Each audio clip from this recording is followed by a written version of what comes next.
মহান ২১শে ফেব্রুয়ারি ও আন্তর্জাতিক মাতৃভাষা দিবস, ভাষা শহীদদের শ্রদ্ধা জানানোর দিন। বাঙালি জাতি শ্রদ্ধাভরে স্মরণ করছে সেই সব বীরদের যারা নিজেদের জীবনের বিনিময়ে আমাদের দিয়ে গেছেন মায়ের ভাষায় কথা বলার স্বাধীনতা।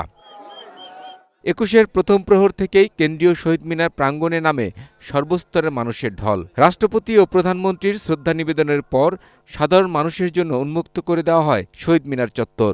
পরে ধীরে ধীরে বাড়তে থাকে জনসমাগম।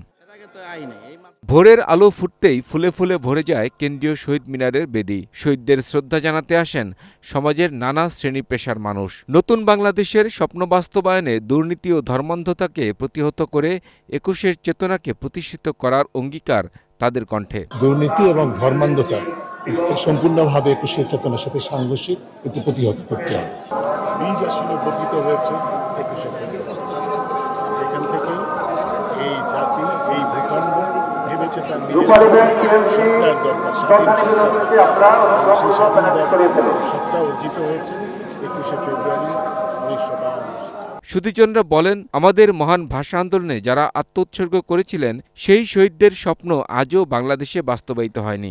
বাংলা আমাদের মাতৃভাষা, সেই অধিকার প্রতিষ্ঠা করে দিল।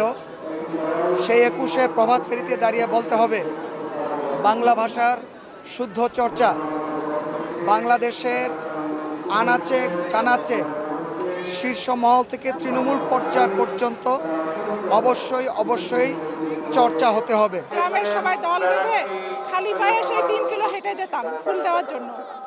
তো এটাই সেই আবেগ থেকেই আসা, মানে এটা আমাদের আসলে বলার কিছু নাই, জন্মগত আবেগ। ভাষা শহীদদের আত্মত্যাগের চেতনা দিয়েই নতুন বাংলাদেশ গড়ার আহ্বান জানিয়েছেন দেশের সর্বস্তরের মানুষ। Kamrul Hasan, green news, Dhaka.